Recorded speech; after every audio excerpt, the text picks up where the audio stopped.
ਵਾਹਿਗੁਰੂ ਜੀ ਕਾ ਖਾਲਸਾ ਵਾਹਿਗੁਰੂ जी की फतेह। जी सत श्री अकाल। सत श्री अकाल। जी क्या हाल चाल है, ठीक है? बिल्कुल ठीक ठाक। जी सरदार जी, इस गुरुद्वारा साहब के बारे में हमें हमारे नाजरीन को आप बताएं। ਇਹ ਗੁਰਦੁਆਰਾ ਬਾਬੇ ਦੀ ਬੇਰ ਸਾਹਿਬ ਜਿਹੜਾ ਹੈ ਇਹ ਕੋਈ 1517 ਦੇ ਵਿੱਚ ਜਦੋਂ ਪਹਿਲੀ ਵਾਰੀ ਸ੍ਰੀ ਗੁਰੂ ਨਾਨਕ ਦੇਵ ਜੀ ਇੱਥੇ ਆਏ ਆ ਕੇ ਇਸ ਗੁਰਦੁਆਰਾ ਸਾਹਿਬ ਦੀ ਬੈਕ ਸਾਈਡ ਤੇ ਇੱਕ ਬੇਰੀ ਦਾ ਦਰਖਤ ਆ ਜਿਹਦੇ ਥੱਲੇ ਬੈਠੇ ਆ ਕੇ ਸਿਆਲ ਪਵਿੱਤਰ ਨਗਰੀ ਨਾਨਕ ਦੀ ਇਹ ਧਰਤੀ ਸੋਹਣੀ ਮਾਂ ਵਰਗੀ ਪਵਿੱਤਰ ਨਗਰੀ ਨਾਨਕ ਦੀ ਇਹ ਧਰਤੀ ਸੋਹਣੀ ਮਾਂ ਵਰਗੀ। Lot of people who want to come here and at least that way there is a lot of love which will be exchanged. So thank you for taking that decision. Please continue with it. हमें यहाँ आकर बहुत बहुत अच्छा लगा और यहाँ की जो इंतजामात है बहुत अच्छे हैं। किसी चीज़ की कोई हमें दिक्कत नहीं आई। बड़ी चढ़ती कला थे महाराज जी कलगीधर पातशाह गुरु नानक पातशाह की चढ़ती कला वा। जिस धरती विच चिश्ती ने फैलाया हक दा कलाम नानक से नगरी नू दिता वहदत दा पैगाम। सिमरन करन नू सारी धरती जी आया न पुकारे जेड़ी कलयुग विच चिट्टा चानण कर दे पवित्र नगरी नानक दी ए धरती सोहणी मां वरगी पवित्र नगरी नानक दी ए धरती सोहणी मां वरगी। Guru Nanak ji ਨੂੰ ਬਚਾਉਣ ਲਈ ਆਏ ਸੀਗੇ ਉਸ ਟਾਈਮ ਜਿਸ ਟਾਈਮ ਇਸ ਸਿਆਲਕੋਟ ਨੂੰ ਇੱਕ ਪੀਰ ਹਮਜ਼ਾ ਗੌਸ ਸਨ ਜਿਹੜੇ ਰੱਬ ਦੇ ਬੜੇ ਪਿਆਰੇ ਸੀਗੇ।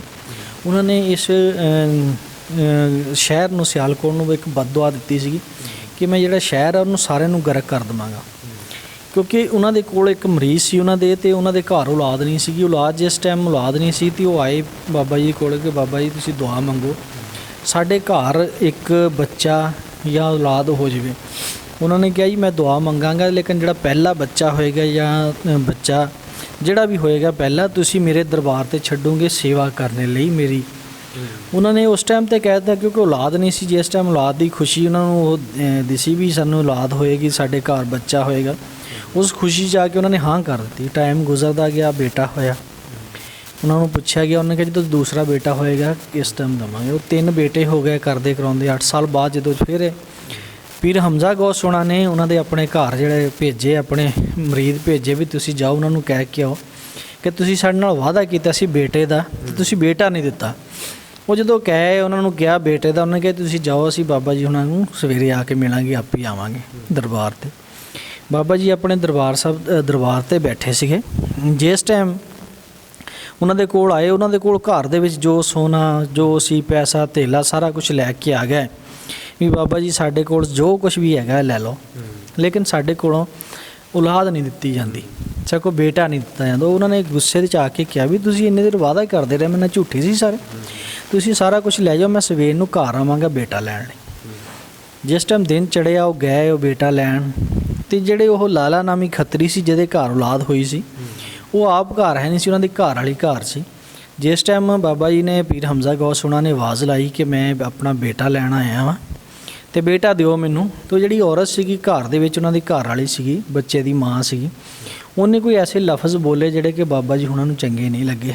ਉਸੇ ਟਾਈਮ ਉਹਨਾਂ ਨੇ ਖੜੇ ਹੋਏ ਨੇ ਕਿ ਉਹਨਾਂ ਨੂੰ ਬਦਦੁਆ ਦਿੱਤੀ ਕਿ ਮੈਂ 40 ਦਿਨ ਦਾ ਜਿੱਥੇ ਚਿਲਾ ਕੱਟਾਂਗਾ ਜਿਹਦੇ ਵਿੱਚ ਮੈਂ ਨਾ ਧੁੱਪ ਦੇਖਾਂਗਾ ਨਾ ਕਿਸੇ ਦੀ ਸ਼ਕਲ ਦੇਖਾਂਗਾ ਲੇਕਿਨ 40 ਦਿਨ ਦੇ ਅੰਦਰ ਮੈਂ ਇਸ ਸ਼ਹਿਰ ਨੂੰ ਗਰਕ ਕਰ ਦਿਆਂਗਾ ਕਿਉਂਕਿ ਸ਼ਹਿਰ ਝੂਠਿਆਂ ਦਾ।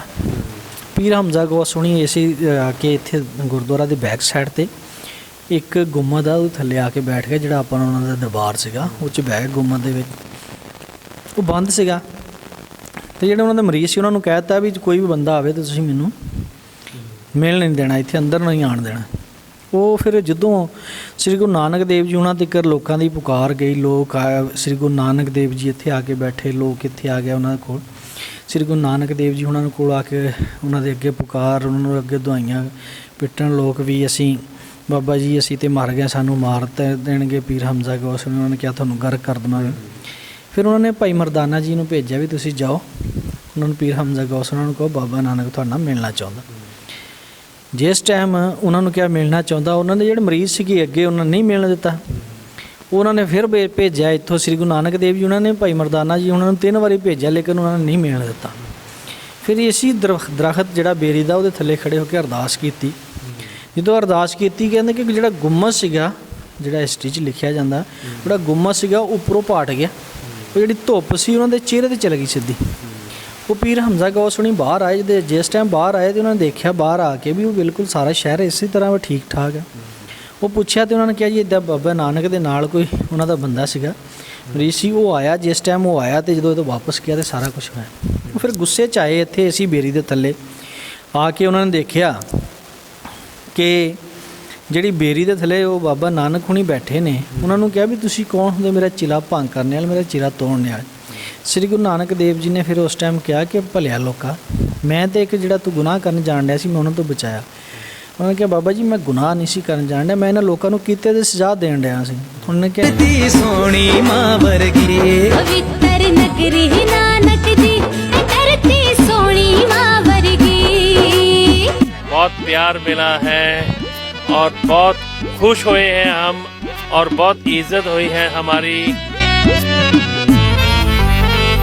बस इतना बोल पाएंगे कि हम सब है भाई भाई, प्यार, आवाम, शांति, चैन, पीस, ह्यूमैनिटी, इन सब के बारे में सोचें, फ्यूचर के बारे में सोचें, ग्रोथ के बारे में सोचें। रब सारी मखलूक दा रखदा इको जया ख्याल, कहंदे ससरी अकाल या पढ़दे कलमा सारे निहाल। पूजे कीर्तन चार चफेरे रवणिया बात गुरु दे डेरे कोई आस पास ਨਹੀਂ ਤੁਸੀਂ ਸਜ਼ਾ ਨਹੀਂ ਸੀ ਦੇਣ ਡਏ, ਤੁਸੀਂ ਇਹਨਾਂ ਲੋਕਾਂ ਨੂੰ ਜਿਹੜੇ ਹੈਗੇ ਆ ਕੋਈ ਸਾਰੇ ਲੋਕ ਇੱਥੇ ਝੂਠੇ ਵੀ ਨਹੀਂ ਗੇ, ਇੱਥੇ ਬਹੁਤ ਸਾਰੇ ਲੋਕ ਸੱਚੇ ਨੇ। ਸ੍ਰੀ ਗੁਰੂ ਨਾਨਕ ਦੇਵ ਜੀ ਉਹਨਾਂ ਨੂੰ ਦੂਸਰਾ ਸਵਾਲ ਕੀਤਾ ਕਿ ਤੁਸੀਂ ਕਿੱਦਾਂ ਕਹਿ ਸਕਦੇ ਹੋ ਕਿ ਲੋਕ ਇੱਥੇ ਸੱਚੇ ਵੀ ਨੇ। ਫਿਰ ਉਸ ਟਾਈਮ ਨਾ ਭਾਈ ਮਰਦਾਨਾ ਜੀ ਉਹਨਾਂ ਨੂੰ ਉਸ ਟਾਈਮ 2 ਆਨੇ ਦਿੱਤੇ ਵੀ ਤੁਸੀਂ ਇੱਕ ਆਨੇ ਦਾ ਝੂਠ ਲੈ ਕੇ ਆਓ, ਇੱਕ ਆਨੇ ਦਾ ਸੱਚ ਲੈ ਕੇ ਆਓ। ਜਿਸ ਟਾਈਮ ਸ਼ਹਿਰ ਫਿਰਦੇ ਰਹੇ 2 ਆਨੇ ਦਾ ਉਹ ਪੈਸੇ ਲੈ ਕੇ ਵੀ ਮੈਨੂੰ ਇੱਕ ਆਨੇ ਦਾ ਝੂਠ ਦੇ ਦਿਓ, ਇੱਕ ਆਨੇ ਦਾ ਸੱਚ ਦੇ ਦਿਓ, ਉਹ ਨਹੀਂ ਮਿਲੇ। ਫਿਰ ਇੱਕ ਮੂਲਾ ਖੱਤਰੀ ਸੀ, ਗੁੱਜਰ ਸੀਗਾ, ਉਹ ਹਿੰਦੂ ਸੀ, ਮੂਲਾ ਖੱਤਰੀ, ਉਹਦੀ ਦੁਕਾਨ ਤੇ ਗਏ, ਦੁੱਧ ਦੀ ਦੁਕਾਨ ਸੀਗੀ। ਜਿਸ ਟਾਈਮ ਉਹਨਾਂ ਨੂੰ ਕਿਹਾ ਵੀ ਮੈਨੂੰ ਇੱਕ ਆਨੇ ਦਾ ਜਿਹੜਾ ਹੈਗਾ ਝੂਠ ਤੇ ਇੱਕ ਆਨੇ ਦਾ ਸੱਚ ਦਿਓ, ਉਹਨਾਂ ਨੇ ਜਿਸ ਟਾਈਮ ਇੱਕ ਆਨੇ ਦਾ ਝੂਠ ਤੇ ਇੱਕ ਆਨੇ ਦਾ ਸੱਚ ਦਾ ਕਿਹਾ, ਉਹਨਾਂ ਨੇ ਕਿਹਾ ਜੀ ਤੁਸੀਂ 2 ਕਾਗਜ਼ ਲੈ ਕੇ ਆਓ ਮੇਰੇ ਕੋਲ, ਤੇ ਆਨੇ 2 ਮੈਨੂੰ ਦੇ ਦਿਓ ਤੇ ਮੈਂ ਤੁਹਾਨੂੰ ਇਹ ਦਿੰਦਾ। ਉਹਨਾਂ ਨੇ ਉਹ ਕਾਗਜ਼ ਦੇ ਉੱਤੇ ਇੱਕ ਤੇ ਲਿਖਤਾ ਵੀ ਜਿਹੜਾ ਜੀਣਾ ਝੂਠ ਆ, ਮਰਨਾ ਹੀ ਸੱਚ ਆ। ਉਹ ਲਿਆ ਕੇ ਜਿਹੜੇ ਸੀਗੇ ਉਹ ਇੱਕ ਉਹ ਤੇ ਉਹ ਜਿਹੜਾ ਮੂਲਾ ਖੱਤਰੀ ਸੀ ਉਹ ਵੈਸੇ ਹੀ ਬਾਬਾ ਜੀ ਉਹਨਾਂ ਦਾ ਭਗਤ ਸੀਗਾ, ਬਾਬਾ ਜੀ ਉਹਨਾਂ ਨੂੰ ਮੰਨਣ ਵਾਲਾ ਸੀਗਾ। ਉਹ ਉਸੀ ਨਾਲ ਹੀ ਮਗਰ ਜਿਹੜਾ ਨਾ ਉਹਨਾਂ ਦੇ ਫਿਰ ਆ ਗਿਆ ਭਾਈ ਮਰਦਾਨਾ ਜੀ ਉਹਨਾਂ ਦੇ ਮੂਲਾ ਖੱਤਰੀ।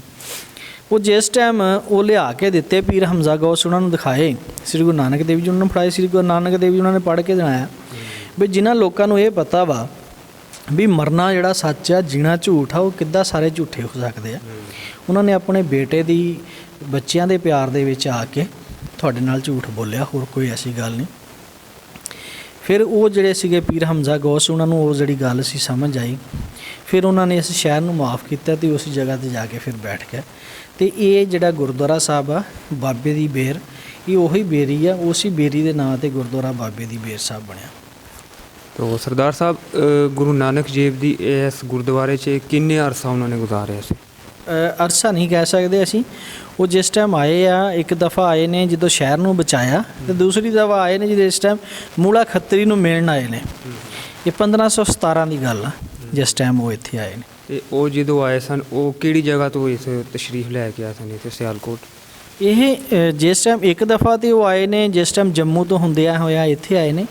ਇਸ ਤੋਂ ਬਾਅਦ ਉਹ ਗਏ ਨੇ ਆਪਣਾ ਪਸਰੂਰ ਤੋਂ ਬਾਅਦ ਸਿਆਲਕੋਟ, ਉੱਥੇ ਨਾਰੋਵਾਲ ਕਰਤਾਰਪੁਰ ਸਾਹਿਬ। ਫਿਰ ਦੂਸਰੀ ਦਫਾ ਕਰਤਾਰਪੁਰ ਸਾਹਿਬ ਤੋਂ ਫਿਰ ਇੱਥੇ ਆਏ ਨੇ। ਤੇ ਆਪ ਜੀ ਦੇ ਨਾਲ ਕਿੰਨੇ ਯਾਨੀ ਕਿ ਲੋਕ ਹੁੰਦੇ ਸਨ ਉਸ ਟਾਈਮ? ਉਸ ਟਾਈਮ ਤੇ ਜਿਹੜੇ ਉਹ ਮੰਨਣ ਵਾਲੇ ਉਹਨਾਂ ਦੇ ਉਹੀ ਹੁੰਦੇ ਸੀਗੇ ਜੋ ਜ਼ਿਆਦਾਤਰ ਤੇ ਇਹੀ ਹੈ ਹਿਸਟਰੀ ਦੇ ਵਿੱਚ ਕਿਹਾ ਜਾਂਦਾ ਕਿ ਜਿਹੜੇ ਭਾਈ ਬਾਲਾ ਤੇ ਭਾਈ ਮਰਦਾਨੇ ਹੁੰਦੇ ਸੀਗੇ ਨਾਲ ਉਹਨਾਂ ਦੇ, ਉਹ ਜਿੱਥੇ ਜਾਂਦੇ ਸੀ ਉਹਨਾਂ ਨੂੰ ਨਾਲ ਲੈ ਕੇ ਜਾਂਦੇ ਸੀਗੇ। माशाल्लाह सरदार जी, आप जी ने यह गुरुद्वारे की सारी जो भी तमीर वगैरह हुई है आपने करवाई है। तो यह गुरुद्वारा किहड़े सन दे विच ਹੁਣ ਦੁਬਾਰਾ ਦੀ ਤਮੀਰ ਆਪਨੇ ਸ਼ੁਰੂ ਕੀਤੀ ਹੈ ਜੀ? ਦੇਖੋ ਜੀ ਇਹਦੇ ਵਿੱਚ ਤੇ ਮੈਂ ਤੇ ਕਹਾਂਗਾ ਕਿ ਮੈਂ ਤੇ ਨਹੀਂ ਕਰਵਾਈ, ਮੈਂ ਤੇ ਸਿਰਫ ਸੇਵਾ ਕੀਤੀ ਆ। ਇਹਦੇ ਵਿੱਚ ਬਹੁਤ ਸਾਰਾ ਸਹਿਯੋਗ ਸਾਡੀਆਂ ਸੰਗਤਾਂ ਦਾ ਵਾ, ਸਾਰੀਆਂ ਦਾ, ਬਹੁਤ ਸਾਰੀਆਂ ਬਾਹਰੋਂ ਵੀ ਆ, ਇੱਥੋਂ ਵੀ ਆ। ਫਿਰ ਪਾਕਿਸਤਾਨ ਦੀ ਗੌਰਮੈਂਟ, ਪਾਕਿਸਤਾਨ ਜਿਹੜੇ ਸਾਡਾ ਮਹਿਕਮਾ ਵਾ ATPV ਬੋਰਡ, ਮਤਲੂਕਾ ਵਕਫ ਮਲਾਕ, ਫਿਰ ਉਸ ਤੋਂ ਬਾਅਦ ਪਾਕਿਸਤਾਨ ਸਿੱਖ ਗੁਰਦੁਆਰਾ ਪ੍ਰਬੰਧਕ ਕਮੇਟੀ, ਇਹ ਸਾਰਿਆਂ ਦਾ ਸਹਿਯੋਗ ਆ ਨਾਲ ਇਕੱਠਾ ਹੋ ਕੇ ਜਿਹੜਾ ਸਾਨੂੰ ਇਹ ਗੁਰਦੁਆਰਾ ਸਾਹਿਬ ਅਸੀਂ ਬਣਾਇਆ। ਤੇ ਇੱਥੇ ਸਾਡੇ ਤੇ ਬਾਬਾ ਜੀ ਨੇ ਸੇਵਾ ਲਿਖੀ ਸਾਡੇ ਕਿ ਤੁਸੀਂ ਸੇਵਾ ਕਰਨੀ, ਤੇ ਅਸੀਂ ਉਹ ਸੇਵਾ ਕਰਨ ਡਏ। ਅਸੀਂ ਬੈਠੇ 2012 ਤੋਂ ਇੱਥੇ ਆਏ ਆ ਤੇ 2020 ਹੋ ਗਿਆ, ਤੇ ਇਸ ਗੁਰਦੁਆਰਾ ਸਾਹਿਬ ਦੇ ਵਿੱਚ 2012 ਤੋਂ ਅਸੀਂ ਇਹਦੀ ਸਟਾਰਟਿੰਗ ਕੀਤੀ ਹੈ ਸੇਵਾ ਦੀ। ਉਸ ਤੋਂ ਪਹਿਲੇ ਜਦੋਂ 1947 ਤੋਂ ਬਾਅਦ ਗੁਰਦੁਆਰਾ ਸਾਹਿਬ ਬੰਦ ਸੀ ਇਹ। ਤੇ ਸਰਦਾਰ ਸਾਹਿਬ ਇੱਥੇ ਸਿਆਲਕੋਟ ਸਿਟੀ ਦੇ ਵਿੱਚ ਆਪਣੀ ਯਾਨੀ ਕਿ ਸਿੱਖ ਬਰਾਦਰੀ ਦੀ ਕਿੰਨੀ ਜਨਤਾ ਰਹਿ ਰਹੀ ਹੈ? ਸਿੱਖ ਬਰਾਦਰੀ ਜਿਹੜੀ ਹੈ ਇੱਥੇ ਤੇ ਬਿਲਕੁਲ ਮਤਲਬ ਨਾਰਮਲ ਜਿਹੀ ਹੈ, ਥੋੜ੍ਹੀ ਜਿਹੀ ਹੈ। ਹਿੰਦੂ ਬਰਾਦਰੀ ਕਾਫੀ ਸਾਰੀ ਹੈ ਇੱਥੇ। ਤੇ ਇਸ ਗੁਰਦੁਆਰਾ ਸਾਹਿਬ ਦੇ ਵਿੱਚ ਆਲੇ ਦੁਆਲੇ, ਕਿਉਂਕਿ ਜਿਸ ਟਾਈਮ ਇੱਥੇ ਆਏ ਸੀਗੇ ਉਸ ਟਾਈਮ ਸਿੰਘ ਕੋਈ ਨਹੀਂ ਸੀ, ਥੋੜ੍ਹੇ ਜਿਹੇ ਸੀਗੇ, ਲੇਕਿਨ ਆਸਤਾ ਗੁਰਦੁਆਰਾ ਨੂੰ ਦੇਖ ਕੇ ਕਾਫੀ ਸਾਰੇ ਸਿੰਘ ਸੱਜੇ ਨੇ, ਉਹ ਜਿਹੜੇ ਹਿੰਦੂ ਬਰਾਦਰੀ ਉਹਦੇ ਵਿੱਚੋਂ ਸੱਜੇ ਨੇ। ਤੇ ਇਸ ਜਗ੍ਹਾ ਤੇ ਅਸੀਂ ਇੱਕ ਬੱਚਿਆਂ ਦਾ ਸਕੂਲ ਆ ਸਾਡੇ ਕੋਲ, ਜਿਹੜਾ ਗੁਰਮੁਖੀ ਅਸੀਂ ਪੜ੍ਹਾਉਂਦੇ ਹਾਂ। ਉਹ ਜਿਹੜੇ ਸਿੰਘ ਸੱਜੇ ਨੇ ਉਹਨਾਂ ਦੇ ਕੋਈ ਬੱਚੇ ਨੇ, ਕੋਈ ਹਿੰਦੂ ਬਰਾਦਰੀ ਦੇ ਵਿੱਚੋਂ ਬੱਚੇ ਨੇ। ਅਸੀਂ ਉਹ ਜਿਹੜੀ ਗੁਰਮੁਖੀ ਆ ਉਹ ਇੱਥੇ ਪੜ੍ਹਾਈ ਜਾਂਦੀ ਆ। ਉਹ ਬਿਲਕੁਲ ਉਹਨਾਂ ਨੂੰ ਲਿਆਉਣ ਦਾ, ਲਿਜਾਣ ਦਾ, ਉਹਨਾਂ ਨੂੰ ਕਾਪੀਆਂ ਕਿਤਾਬਾਂ, ਉਹਨਾਂ ਨੂੰ ਪੜ੍ਹਾਉਣ ਦਾ ਖਰਚਾ ਬਿਲਕੁਲ ਫ੍ਰੀ ਆ ਜਿਹੜਾ ਇਸ ਗੁਰਦੁਆਰਾ ਸਾਹਿਬ ਵੱਲੋਂ। ਸਰਦਾਰ ਸਾਹਿਬ ਇਹਦੀ ਹੁਣ ਮਸਲਨ ਕੀ ਹੈ ਗੁਰਦੁਆਰਾ ਸਾਹਿਬ ਦਾ ਕੰਮ ਹੋ ਗਿਆ ਵੀ, ਤੇ ਕਿਹੜਾ ਕੰਮ ਹੁਣ ਬਾਕੀ ਹੈ ਜਿਹੜਾ ਹੋਣ ਵਾਲਾ ਹੈ ਇਸ ਟਾਈਮ? ਬਹੁਤ ਸਾਰੀ ਸੇਵਾ ਵਾ, ਕਿਉਂਕਿ ਜਿਹੜੇ ਬਾਬਾ ਜੀ ਦੇ ਇਹ ਘਰ ਨੇ, ਸ੍ਰੀ ਗੁਰੂ ਨਾਨਕ ਦੇਵ ਜੀ ਦੇ ਗੁਰਦੁਆਰਾ ਸਾਹਿਬ ਆ, ਅਤੇ ਇੱਥੇ ਬਹੁਤ ਸਾਰੀਆਂ ਚੀਜ਼ਾਂ ਜਿਹੜੀਆਂ ਹਲੇ ਹੋਣ ਵਾਲੀਆਂ ਵੀ ਰਹਿੰਦੀਆਂ ਵੀ ਆ। ਅਤੇ ਬਹੁਤ ਸਾਰੀਆਂ ਚੀਜ਼ਾਂ ਜਿਹੜੀਆਂ ਅਸੀਂ ਆ ਕੇ ਅਸੀਂ ਇੱਥੋਂ ਜ਼ੀਰੋ ਤੋਂ ਸਟਾਰਟ ਕੀਤਾ ਸੀਗਾ। ਅੱਜ ਇੱਥੇ ਕਮਰੇ ਵੀ ਆ, ਫਿਰ ਉਸ ਤੋਂ ਬਾਅਦ ਵਾਸ਼ਰੂਮ ਆ, ਲੰਗਰ ਹਾਲ ਬਣ ਗਿਆ ਵਾ। ਹਰ ਤਕਰੀਬਨ ਜਿਸ ਟਾਈਮ ਅਸੀਂ ਇੱਥੇ ਆਏ ਸੀ ਸਾਡੇ ਕੋਲ, ਅਸੀਂ ਇੱਕ ਕਹਿ ਸਕਦੇ ਸਾਡੇ ਕੋਲ ਦਰੀ ਵੀ ਨਹੀਂ ਸੀ, ਇੱਕ ਕੁਰਸੀ ਵੀ ਨਹੀਂ ਸੀ ਬੈਠਣ ਨੂੰ। ਲੇਕਿਨ ਅੱਜ ਕੋਈ 1000 ਬੰਦਾ ਵੀ ਆ ਜਾਏਗਾ ਅਤੇ ਅਸੀਂ ਉਹਨਾਂ ਨੂੰ ਬਿਠਾ ਕੇ ਇੱਥੇ ਲੰਗਰ ਖਿਲਾ ਸਕਾਂਗੇ। ਉਹ ਸਿਰਫ ਜਿਹੜਾ ਹੈਗਾ ਸਾਡਾ ATPV ਬੋਰਡ ਆ, ਉਹਨਾਂ ਦਾ ਸਾਡੇ ਨਾਲ ਬਹੁਤ ਸਾਰਾ ਪਿਆਰ ਆ, ਸਹਿਯੋਗ ਆ ਉਹਨਾਂ ਦਾ, ਜਿਹੜਾ ਕਿ ਸਾਨੂੰ ਉਹਨਾਂ ਨੇ ਇਹ ਜਿਹੜੀ ਸੇਵਾ ਦਿੱਤੀ ਆ ਅਤੇ ਅਸੀਂ ਉਹ ਕਰ ਰਹੇ ਹਾਂ। ਤੇ ਆਪ ਜੀ ਦੇ ਨਾਲ ਕਿੰਨੇ ਲੋਕ ਨੇ ਇੱਥੇ ਮਸਲਨ ਜਿਹੜੇ ਇਸ ਟਾਈਮ ਗੁਰਦੁਆਰਾ ਸਾਹਿਬ ਦੇ ਸੇਵਾ ਕਰ ਰਹੇ ਨੇ? ਇਸ ਜਗ੍ਹਾ 'ਤੇ ਜਿਹੜੇ ਹੈਗੇ ਅਸੀਂ ਤਕਰੀਬਨ ਇਸ ਟਾਈਮ ਜਿਹੜੇ 4 ਬੰਦੇ ਆ ਜਿਹੜੇ। ਕੀ ਨਾਮ ਹੈ? ਇੱਕ ਦਾ ਨਾਂ ਹੀਰਾ ਸਿੰਘ ਆ, ਆਕਾਸ਼ ਸਿੰਘ ਆ, ਅਤੇ ਇੱਕ ਜਿਹੜਾ ਅਮਨ ਸਿੰਘ ਆ। ਅਤੇ ਮੈਂ ਇਹਨਾਂ ਦਾ ਜਿਹੜਾ ਹੈਗਾ ਵਾ ਇਹ ਇੱਕ ਤਾਂ ਮੇਰਾ ਭਾਣਜਾ ਵਾ, ਇੱਕ ਭਾਈ ਆ, ਅਤੇ ਇੱਕ ਕਜ਼ਨ ਆ ਸਾਡਾ, ਅਤੇ ਮੈਂ ਉਹਨਾਂ 'ਚੋਂ ਸਾਰਿਆਂ 'ਚੋਂ ਵੱਡਾ ਜਸਕਰਨ ਮੇਰਾ ਨਾਮ। ਅਤੇ ਅਸੀਂ ਤਕਰੀਬਨ ਜਿਹੜਾ ਹੈਗਾ 2012 ਤੋਂ ਲੈ ਕੇ ਹੁਣ ਤੱਕ ਇਹਦੀ ਸੇਵਾ ਸ਼ੁਰੂ ਕੀਤੀ, ਔਰ ਬਾਹਰ ਦੀਆਂ ਤਕਰੀਬਨ ਬਹੁਤ ਸਾਰੀਆਂ ਸੰਗਤਾਂ ਨੂੰ, ਔਰ ਪਾਕਿਸਤਾਨ ਦੇ ਤਕਰੀਬਨ ਸਾਰਿਆਂ ਨੂੰ ਪਤਾ, ਬਾਹਰ ਦੀਆਂ ਸਾਰੀਆਂ ਸੰਗਤਾਂ ਜਿਹੜੀਆਂ ਵੀ ਇੱਥੇ ਆ ਕੇ ਸੇਵਾ ਕਰ ਚੁੱਕੀਆਂ ਜਾਂ ਇੱਥੇ ਆ ਕੇ ਦਰਸ਼ਨ ਕਰ ਚੁੱਕੀਆਂ, ਉਹਨਾਂ ਸਾਰਿਆਂ ਨੂੰ ਪਤਾ। ਅਤੇ ਹੁਣ ਵੀ ਸਾਡੇ ਕੋਲ ਇੱਥੇ ਕੋਈ ਵੀ ਸੰਗਤ ਆਏ ਅਤੇ ਉਹਨਾਂ ਲਈ ਇੱਥੇ ਰਿਹਾਇਸ਼ ਲਈ ਪ੍ਰਬੰਧ ਹੈਗਾ ਵਾ। ਉਹਨਾਂ ਦੇ ਲੰਗਰ ਹਾਲ ਦੇ ਵਿੱਚ ਲੰਗਰ ਵੀ ਮਿਲੇਗਾ, ਸਾਰਾ ਕੁਛ ਇੱਥੇ ਮਿਲਦਾ ਵਾ। ਸਾਡਾ ਇਹ ਮਕਸਦ ਹੁੰਦਾ ਕਿ ਜਿੰਨੀਆਂ ਵੀ ਬਾਹਰ ਦੀਆਂ ਸੰਗਤਾਂ ਆਉਂਦੀਆਂ ਉਹ ਪਾਕਿਸਤਾਨ ਦੇ ਵਿੱਚ, ਉਹ ਇੱਥੇ ਆ ਕੇ ਜ਼ਰੂਰ ਗੁਰਦੁਆਰਾ ਸਾਹਿਬ ਦਰਸ਼ਨ ਕਰਨ, ਔਰ ਆ ਕੇ ਦੇਖਣ ਕਿ ਪਾਕਿਸਤਾਨ ਦੀ ਗੌਰਮੈਂਟ ਜਾਂ ATPV ਬੋਰਡ ਜਾਂ ਪਾਕਿਸਤਾਨ ਸਿੱਖ ਗੁਰਦੁਆਰਾ ਪ੍ਰਬੰਧਕ ਕਮੇਟੀ ਇਹਨਾਂ ਨੂੰ ਗੁਰਦੁਆਰਿਆਂ ਨੂੰ ਕਿੱਦਾਂ ਦੇਖ ਰਹੀ ਆ ਜਾਂ ਕਿੱਦਾਂ ਇਹਨਾਂ ਦੀ ਸਾਂਭ ਸੰਭਾਲ ਕਰ ਰਹੀ ਆ। ਤੇ ਸਰਦਾਰ ਸਾਹਿਬ ਕਿਸ ਦਿਨ ਮਖਸੂਸ ਦਿਨ ਯਾਨੀ ਕਿ ਆਪ ਇਬਾਦਤ ਜਾਂ ਕਰਦੇ ਹੋ? ਦੇਖੋ ਇਬਾਦਤ ਜਿਹੜੀ ਹੈ ਸਾਡੀ ਇੱਥੇ ਤੇ ਉਹ ਸਵੇਰ ਸ਼ਾਮ ਜਿਹੜੀ ਰੂਟੀਨ ਵਾਈਜ਼ ਆ ਉਹ ਤਾਂ ਚੱਲਦੀ ਹੈ। ਯਾਨੀ ਇੱਕ ਮਖਸੂਸ ਦਿਨ ਵੀ ਹੁੰਦਾ ਜਿਵੇਂ ਸਾਡਾ ਜੁਮਾ ਹੋ ਗਿਆ ਮਸਲਨ? ਉਹ ਸਾਡੇ 'ਚ ਮਖਸੂਸ ਦਿਨ ਤਾਂ ਨਹੀਂ ਹੈ, ਲੇਕਿਨ ਸੰਡੇ ਵਾਲੇ ਦਿਨ ਇੱਥੇ ਛੁੱਟੀ ਹੁੰਦੀ ਆ। ਉਹ ਸੰਡੇ ਵਾਲੇ ਦਿਨ ਫਿਰ ਸਾਰੀਆਂ ਸੰਗਤਾਂ ਜਿਹੜੀਆਂ ਇੱਥੇ ਇਕੱਠੀਆਂ ਹੋ ਕੇ ਸੁਖਮਨੀ ਸਾਹਿਬ ਦਾ ਪਾਠ, ਫਿਰ ਉਸ ਤੋਂ ਬਾਅਦ ਲੰਗਰ, ਜੋ ਵੀ ਸੇਵਾ ਜਿਹੜੀ ਹੈ ਗੁਰਦੁਆਰਾ ਸਾਹਿਬ ਦੇ ਵਿੱਚ ਚੱਲਦੀ ਆ। ਯਾਨੀ ਕਿ ਆਪ ਇੱਕ ਦਿਨ ਦੇ ਵਿੱਚ ਕਿੰਨੀ ਤਾਦਾਦ 'ਚ ਲੋਕ ਜਿਹੜੇ ਨੇ ਯਾਨੀ ਕਿ ਇੱਥੇ ਐਡਜਸਟ ਹੋ ਸਕਦੇ ਨੇ, ਜਿਨ੍ਹਾਂ ਦਾ ਰਹਿਣ ਦਾ ਇੰਤਜ਼ਾਮ ਹੋਏ, ਖਾਣੇ ਦਾ ਇੰਤਜ਼ਾਮ ਹੋਏ, ਯਾਨੀ ਸੌਣ ਦਾ ਇੰਤਜ਼ਾਮ ਹੋਏ? ਦੇਖੋ ਜੀ ਇੱਥੇ ਕਈ ਦਫਾ ਤਾਂ ਇਸ ਤਰ੍ਹਾਂ ਵਾ ਕਿ 100 ਬੰਦਾ ਵੀ ਇੱਥੇ ਆਇਆ ਅਤੇ ਅਸੀਂ ਉਹਨਾਂ ਨੂੰ ਠਹਿਰਾਇਆ ਵਾ। ਠਹਿਰਾ ਕੇ ਇੱਥੇ ਅਸੀਂ ਉਹਨਾਂ ਨੂੰ ਲੰਗਰ ਵੀ ਜਿਹੜਾ ਸਵੇਰ ਸ਼ਾਮ ਮਿਲਦਾ ਰਹਿੰਦਾ। ਅਤੇ ਨਵੰਬਰ ਦੇ ਵਿੱਚ ਤਾਂ ਕਾਫੀ ਸਾਰੀਆਂ ਸੰਗਤਾਂ ਦਿਹਾੜੀ ਦੇ ਵਿੱਚ 500 ਵੀ ਆਉਂਦੀਆਂ, 1000 ਵੀ ਬੰਦਾ ਆਉਂਦਾ ਵਾ, ਜਿਨ੍ਹਾਂ ਨੂੰ ਆਇਆਂ ਨੂੰ ਇੱਥੇ ਬੈਠਣੇ ਨੂੰ ਤਾਂ ਜਗ੍ਹਾ ਮਿਲਦੀ ਆ। ਫਿਰ ਉਹਨਾਂ ਦਾ, ਕਿਉਂਕਿ ਉਹਨਾਂ ਨੇ ਰਹਿਣਾ ਨਹੀਂ ਹੁੰਦਾ, ਆ ਕੇ ਦਰਸ਼ਨ ਕਰਕੇ ਚਲੇ ਜਾਣੇ ਹੁੰਦੇ। ਫਿਰ ਆਇਆਂ ਨੂੰ ਲੰਗਰ ਵਗੈਰਾ ਜੋ ਵੀ ਗੁਰੂ ਘਰ ਦੇ ਵਿੱਚ ਹੈਗੀਆਂ ਸੇਵਾ ਉਹ ਚੱਲਦੀਆਂ, ਉਹ ਫਿਰ ਉਹਨਾਂ ਦੇ ਹੁੰਦਿਆਂ ਚੱਲਦੀਆਂ ਰਹਿੰਦੀਆਂ। ਸੋ ਸਰਦਾਰ ਜੀ, ਸਾਡੀ ਜਿਹੜੀ ਬਾਹਰ ਦੀ ਸਿੱਖ ਕਮਿਊਨਿਟੀ ਹੈ, ਆਪ ਉਹਨਾਂ ਦੇ ਨਾਲ ਕੋਈ ਅਪੀਲ ਕਰਨਾ ਚਾਹੋ ਜਾਂ ਕੋਈ ਉਹਨਾਂ ਦੇ ਰਿਕੁਐਸਟ ਕੋਈ ਕਰਨਾ ਚਾਹੋ? ਅਸੀਂ ਤੇ ਇਹੀ ਅਪੀਲ ਕਰਾਂਗੇ, ਰਿਕੁਐਸਟ ਇਹ ਕਰਾਂਗੇ ਕਿ ਚਲੋ ਜੋ ਮਤਲਬ ਇਹ ਤੇ ਇੱਕ ਰੱਬ ਵੱਲੋਂ ਜਿਹੜਾ ਸੀਗਾ ਮਹਾਮਾਰੀ ਸੀਗੀ ਕਰੋਨਾ ਦਾ ਜਿਹੜਾ ਸੀਗਾ ਚੱਲ ਰਿਹਾ ਦੌਰ, ਲੇਕਿਨ ਹੁਣ ਉਹਦੇ ਵਿੱਚ ਬਹੁਤ ਸਾਰੀਆਂ ਨਰਮੀ ਆ ਗਈ ਆ। ਬਹੁਤ ਸਾਰੇ ਦੇਸ਼ਾਂ ਨੇ ਜਿਹੜੀਆਂ ਆਪਣੀਆਂ ਫਲਾਈਟਾਂ ਜਿਹੜੀਆਂ ਖੋਲ੍ਹ ਦਿੱਤੀਆਂ ਗਈਆਂ ਵਾ, ਉਹਨਾਂ ਦਾ ਜਿਹੜਾ ਸਫ਼ਰ ਸ਼ੁਰੂ ਹੋ ਗਿਆ ਵਾ। ਅਤੇ ਬਾਹਰੀਆਂ ਸੰਗਤਾਂ ਨੂੰ ਇਹ ਕਹਾਂਗੇ ਕਿ ਪਾਕਿਸਤਾਨ ਦੇ ਗੁਰਦੁਆਰਾ ਸਾਹਿਬ ਦੇ ਵਿੱਚ ਆਓ ਔਰ ਆ ਕੇ ਇੱਥੇ ਮਤਲਬ ਇੱਦਾਂ ਦਾ ਕੋਈ ਮਾਹੌਲ ਨਹੀਂ ਹੈ ਜਿਹੜਾ ਕਰੋਨਾ ਦਾ ਹੈਗਾ। ਪਾਕਿਸਤਾਨ ਦੀ ਗੌਰਮੈਂਟ ਔਰ ਪਾਕਿਸਤਾਨ ਦੇ ਸਾਰੇ ਅਦਾਰੇ ਇਸ ਗੱਲ 'ਤੇ ਮੁਤਫਿਕ ਨੇ ਕਿ ਉਹਨਾਂ ਨੂੰ ਦੇਖਿਆ ਜਾਂਦਾ ਵਾ, ਉਹਨਾਂ ਦੇ ਜਿਹੜੇ ਪ੍ਰੋਗਰਾਮ ਆ ਉਹਨਾਂ ਦੇ ਨਾਲ ਚੱਲਿਆ ਜਾਂਦਾ ਵਾ, ਉਹਨਾਂ ਨੂੰ ਬਹੁਤ ਸਾਰੇ ਸੰਜੀਦਗੀ ਨਾਲ ਦੇਖਿਆ ਜਾਂਦਾ ਵਾ ਕਿ ਉਹ ਆ ਕੇ ਇੱਥੇ ਦਰਸ਼ਨ ਕਰਨ।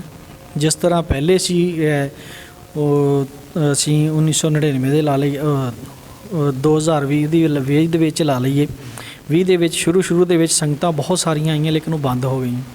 ਉਸੇ ਤਰ੍ਹਾਂ ਦੁਬਾਰਾ ਜਿਹੜੀਆਂ ਹੈਗੀਆਂ ਅਸੀਂ ਸੰਗਤਾਂ ਨੂੰ ਅਪੀਲ ਕਰਦੇ ਹਾਂ ਕਿ ਪਾਕਿਸਤਾਨ ਦੇ ਗੁਰਦੁਆਰਿਆਂ ਦੇ ਵਿੱਚ ਜਿੰਨੀ ਵੀ ਸੰਗਤ ਆ ਸਕਦੀ ਉਹ ਆਵੇ। ਇੱਥੇ ਕੋਈ ਐਸਾ ਮਾਹੌਲ ਨਹੀਂ ਹੈਗਾ ਔਰ ਅਸੀਂ ਤਾਂ ਕਹਾਂਗੇ ਕਿ ਇਹ ਬਾਬਾ ਜੀ ਦਾ ਘਰ ਆ। ਸਾਡੀ ਜਿਹੜੀ ਸਿੱਖੀ ਆ, ਸਾਡੀ ਸਿੱਖ ਕੌਮ ਦਾ ਜਿਹੜਾ ਘਰ ਆ, ਉਹ ਅਸਲ ਘਰ ਜਿਹੜਾ ਹੈਗਾ ਉਹ ਨਨਕਾਣਾ ਸਾਹਿਬ ਆ, ਕਰਤਾਰਪੁਰ ਸਾਹਿਬ ਆ, ਇਸ ਸੱਚਾ ਸੌਦਾ ਵਾ। ਇੱਥੇ ਬਹੁਤ ਸਾਰੀਆਂ ਯਾਦਾਂ ਸਿੱਖ ਕੌਮ ਦੀਆਂ, ਜਿੱਥੋਂ ਸਿੱਖ ਕੌਮ ਦੀਆਂ ਜੜ੍ਹਾਂ ਵਾ ਇਹ। ਇੱਥੇ ਸਾਡੀ ਸਿੱਖ ਕੌਮ ਜਿਹੜੀ ਹੈ ਬਾਹਰ ਬੈਠ ਗਈ। ਇਸ ਟਾਈਮ ਪੀੜ੍ਹੀ ਜਿੰਨੀਆਂ ਵੀ ਹੈਗੀਆਂ ਉਹ ਆ ਕੇ ਯੂਰਪ 'ਚ ਚਾਹੇ ਅਮਰੀਕਾ, ਇੰਗਲੈਂਡ, ਕੈਨੇਡਾ ਜਿੱਥੇ ਵੀ ਬੈਠੀ ਆ, ਉਹਨਾਂ ਨੂੰ ਅਸੀਂ ਅਪੀਲ ਕਰਦੇ ਹਾਂ ਕਿ ਉਹ ਆ ਕੇ ਇੱਥੇ ਦਰਸ਼ਨ ਕਰਨ ਔਰ ਆਪਣੇ ਬੱਚਿਆਂ ਨੂੰ ਵੀ ਲਿਆਉਣ ਤਾਂ ਕਿ ਉਹਨਾਂ ਨੂੰ ਪਤਾ ਲੱਗ ਸਕੇ ਸਾਡਾ ਵਿਰਸਾ ਕੀ ਸੀ, ਅਸੀਂ ਹੈ ਕੀ ਆ। ਪਵਿੱਤਰ ਨਗਰੀ ਨਾਨਕ ਦੀ ਧਰਤੀ ਸੋਹਣੀ ਮਾਂ ਵਰਗੇ।